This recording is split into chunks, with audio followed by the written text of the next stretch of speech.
Well, he may not have known it at the time, but Justin Verlander had a hand in why tonight's Game 1 of the World Series was not at his home park. The Goochland product suffered the loss in the All-Star game, giving up 5 runs in 1 inning and assuring the National League would get home field advantage in the World Series. So instead of pitching in Detroit tonight, he's pitching in San Francisco. And there aren't many sports bars in Goochland County, but some area Verlander fans came out to the 250 Sports Grill in Oilville to watch him take the hill tonight. Several Goochland residents who know Verlander may not be the biggest of baseball fans, but they say the local star definitely makes them pay more attention. It's so exciting. I mean, even if... Meanwhile, in Richmond, Giants fans are congregating at the annual Flying Squirrels World Series party at RIII. For the second time in 3 years, the partygoers watching the Squirrels parent club play for a championship.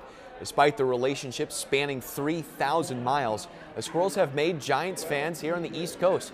Richmond residents are donning the orange and black just because of their connection with the Flying Squirrels. I've been a Giants fan since we got the Squirrels here. Automatically San Francisco Giants fan.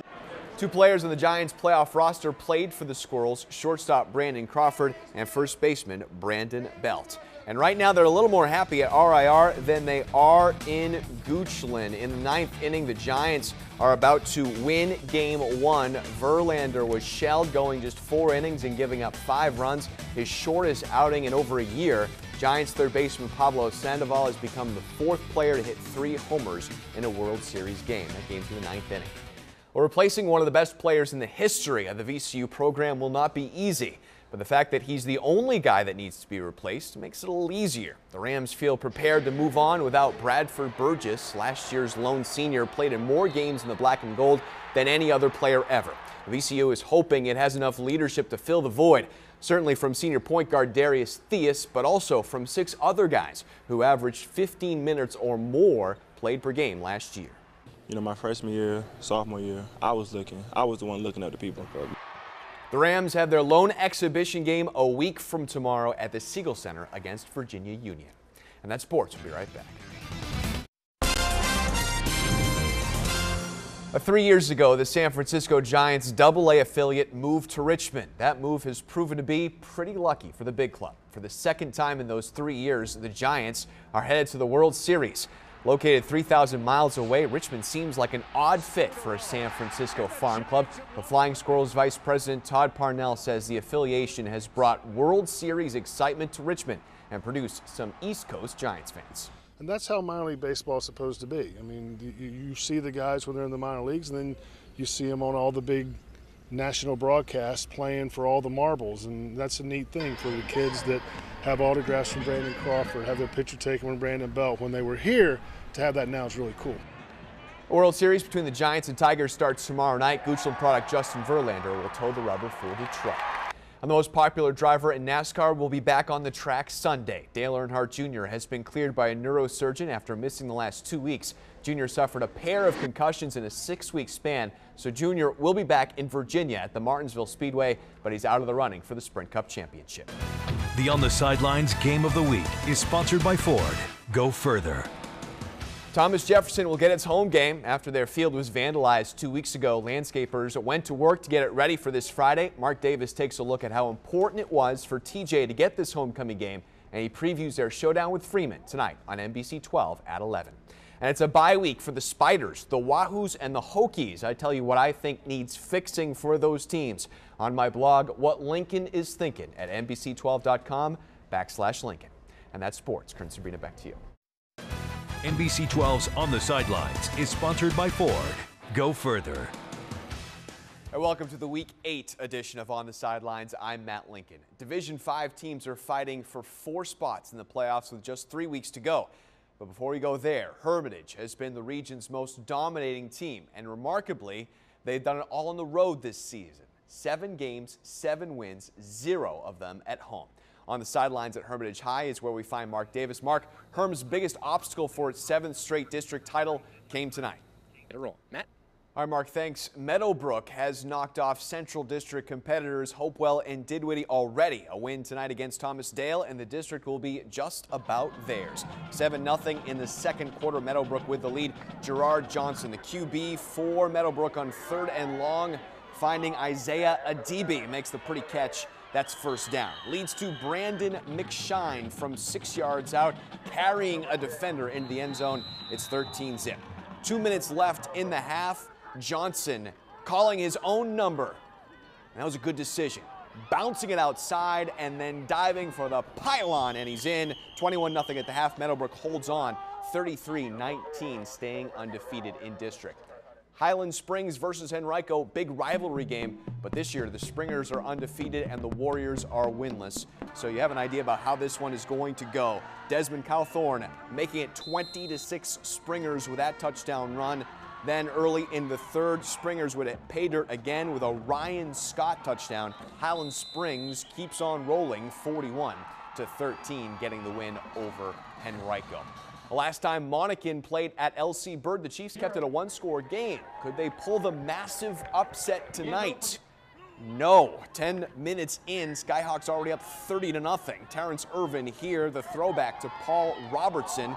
That's a gain of almost 20 and sets up an Irvin touchdown pass to Gary Dorsey. Irvin breaks the single-season record for passing at LC Bird on that drive, and Bird rolls 44-0 over the Chiefs. Well, win tonight. King William is a Tidewater District champion, but West Point 8-1 coming into this game. They would not be able to hang. Freeman McPherson barreling in for the first score. It's 8-zip. Then Sean Chandler from decidedly farther out, 42 yards in fact, for a touchdown, 16-0 KW. How about some defense? Barton Stone recovering a fumble in the end zone, 23-0 KW, and they win it. Final score 66-22. Coming up next, another Capital showdown. Hanover and Lee Davis in the game of the night. What could be a playoff preview. That's after the break.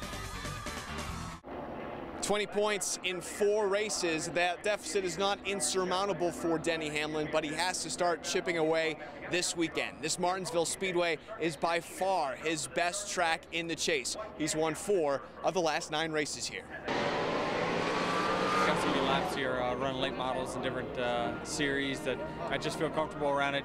We've won here so many times that you kind of search for that feel in the race car, and once you get it, then you're typically pretty good. Hamlin hasn't found the feel yet this weekend. He has not been pleased with his practice times or his 5th qualifying position.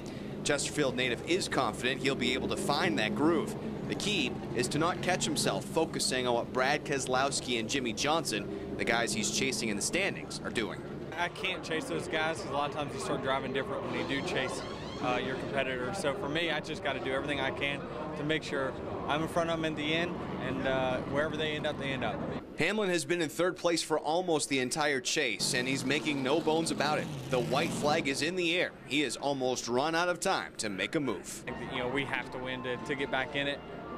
You know, the top 5s at this point, I don't think will do it for us. But if you look at the grand scheme of things, we control our own destiny. If we win out, there's no way we can't win. This race is usually a good barometer to see who is going to win the Cup. In the 8 years of the chase, the eventual champion has won here 4 times and finished in the top 5 every year. At Martinsville Speedway, I'm Matt Lincoln, NBC 12. Chesterfield native Denny Hamlin put himself in a position where he could make no mistakes. 20 points behind with 4 races to go. But at a track where he feels the most comfortable, his performance was littered with mistakes today and an outcome that is one of the most disappointing in his NASCAR career. Just to have to go through a day like that and, you know, it end like this is tough. Hamlin started 5th and was challenging for the lead until a speeding penalty entering his pit box on lap 50 sent him to the back of the pack. But Hamlin was able to fight his way to the front and take the lead. Until lap 205, another speeding penalty, and again he was sent to the rear. He would fight his way to the front and lead again. But it got bad on lap 370. His car began having electrical problems. He would stall on the track. After extensive work in the garage, he would return only to finish 33rd.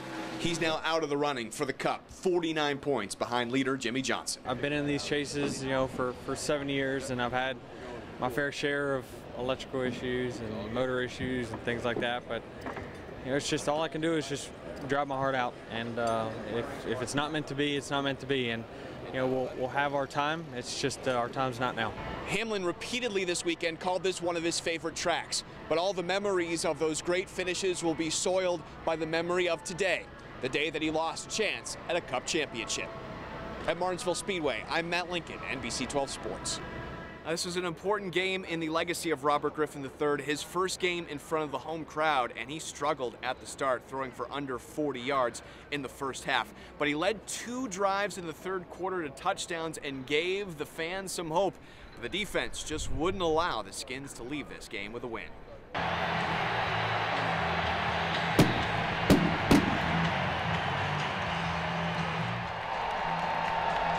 It was a great atmosphere. The fans definitely showed up and showed out for us. You know, great vibe for us, and we just have to cart me off the field. I'm going to get off that cart and walk away.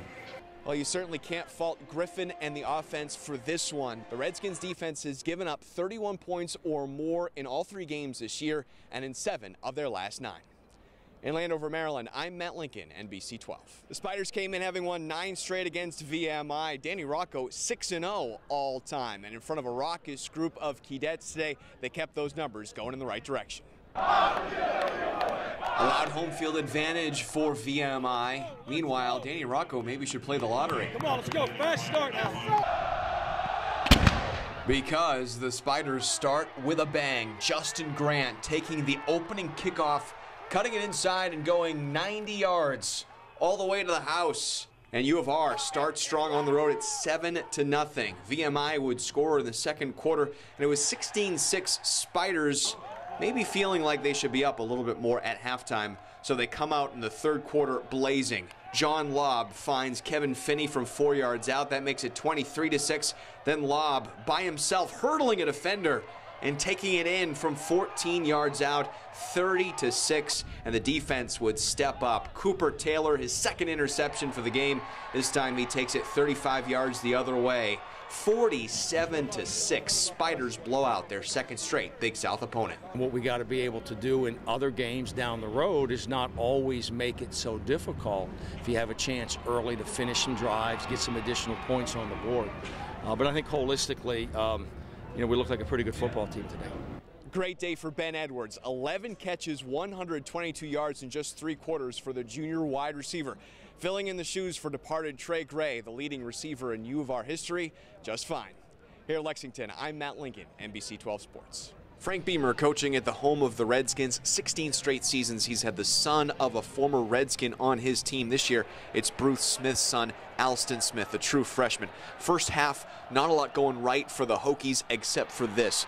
Interception from big Chris Harley deep in Bearcat territory. That sets up Logan Thomas for the touchdown run on 4th down, and despite being dominated in the first half, Hokies actually lead 7-6.